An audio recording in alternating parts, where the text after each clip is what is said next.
Having sold over 10,000 copies of the first edition, Lion Rampant has become one of Osprey Games' biggest successes. But it's time to say out with the old and in with the new as we welcome Lion Rampant's second edition onto the stage. Going from soft to hardback is the first obvious improvement of the book, but what else has changed? We're going to take you on a flip through of the new book to see if it tickles your broadsword. Following a fly past the extensive contents list, we'll just linger on the introduction momentarily to read some of author Dan Mersey's opening words. A set of wargames rules for fighting historical or Hollywood battles in the Dark Ages and medieval periods, from the fall of the Western Roman Empire to the Wars of the Roses and beyond, approximately 400 to 1500 AD. It's worth highlighting the broader time span of this second edition. First edition focused solely on what wargamers call the medieval period, while second edition creeps the timescale backwards to include what historians term medieval. So some early good news for those players who have been looking to bring Vikings, Saxons and Huns and more to the LR games. Dan goes on to give a summary of what has changed between the first and second editions, and he's at pains to point out that it's not a lot. We'll cover those changes in more details as we flick through. In fact, that will be the main focus of this video, the differences between LR1 and 2, rather than a fresh look at the rules. The first being flagged immediately in Battle Rules. It's one of several cosmetic changes to game terminology. Retinues have become warbands, the author feeling this was more generic and expanded into the early period well. We get a glimpse of more terminology changes in the sample 24-point warband on page 16, but we'll return to these later.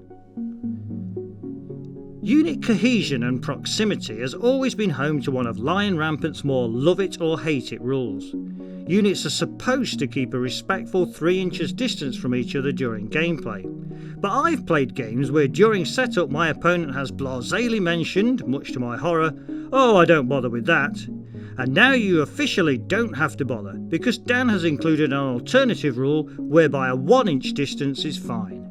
This double page spread highlights one of the big benefits of the new hardback rulebook, in that the important sections now have bold, easy to find headings. Leaders have become slightly better by being awarded a free reroll for some failed tests. There is a change to the wild charge rule, in that failed wild charges can go on to test for a normal move rather than being redundant for the rest of the player's turn. On page 39 we have the second of the new alternative rules, and like the first, this addresses one of LR's most Marmite rules. Ordinarily, if you fail to activate one of your units during a turn, that's you done, and you can't attempt to activate any more of your units.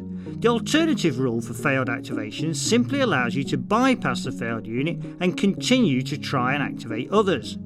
This is a game changer that will appease those who really can't take to LR on the grounds of failed activations ending their turn. We'll move swiftly through the shooting and combat sections of the book, which see no rules changes, just an improvement in layout.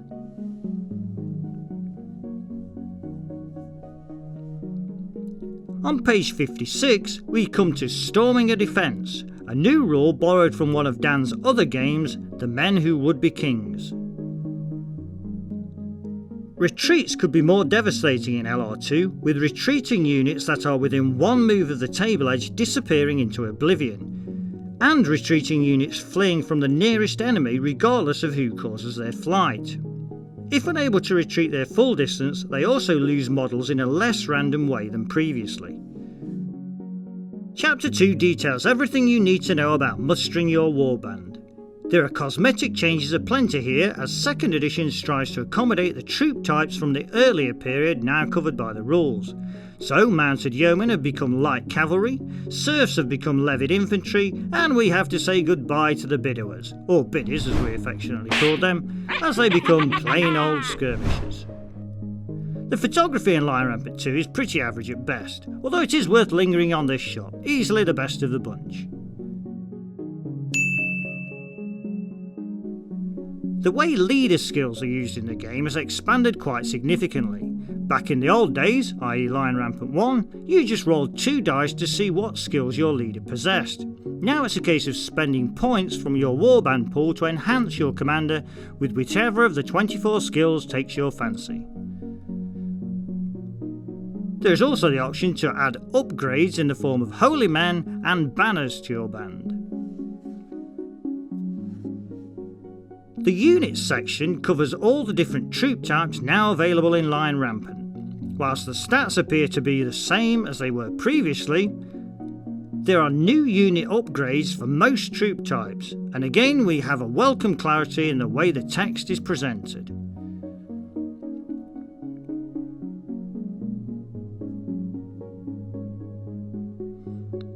Chapter 3 takes us into completely new territory with a host of optional rules, some of which have appeared online or in magazines like Wargames Illustrated, some of which are brand new. Some have also seen a shift in placement.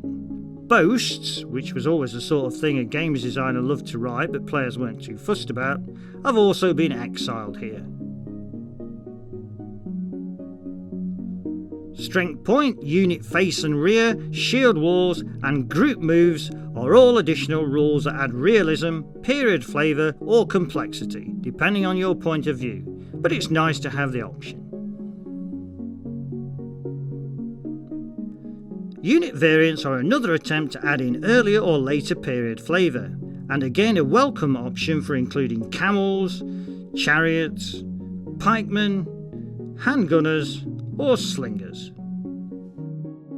The optional rules continue with flighty-like troops, troops under the hammer, which introduces an element of bartering for troops, and the ubiquitously ignored weather rules.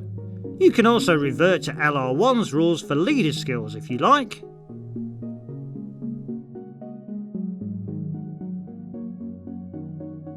The rules for terrain were always confusingly vague in Lion Rampant 1, but in Chapter 4 the author is given some generous time and space to properly explore the effects of terrain on your warbands.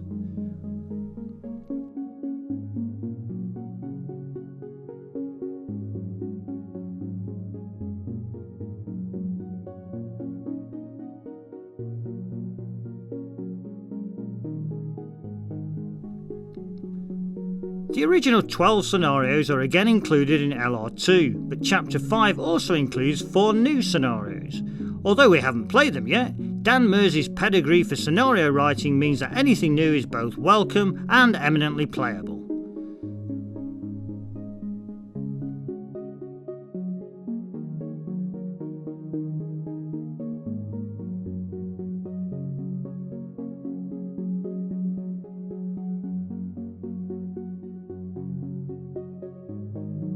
The linked scenario ideas from LR1 are expanded upon in Chapter 6, with Dan's suggestions for a simple and manageable 5 battles campaign.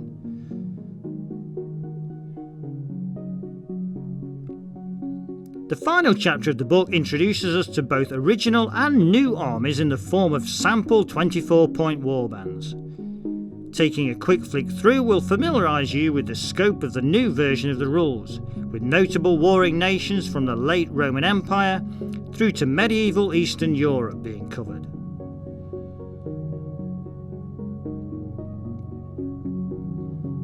And that's not it, because Appendix B provides us with legendary or Hollywood warbands.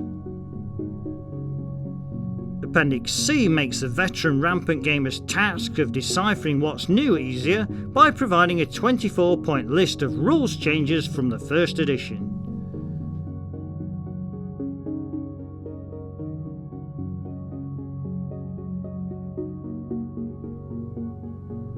Other than a quick reference sheet and the photocopyable warband sheets, that's your lot. And a lot it is too. 208 pages of just what the Lion Rampant player ordered. As an experienced LR1 player, the rules tweaks are all thumbs up from me. The expansion into Dark Ages is a real crowd pleaser.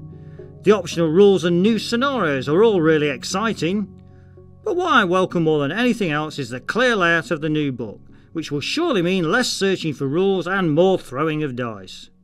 Well done, Mr. Mersey and the Osprey team. Oh, and the guy who took the photo on page 66. This video has been brought to you by WiPrime, Wargames Illustrated magazine's online members club. View more videos or find out more about WiPrime by following these links.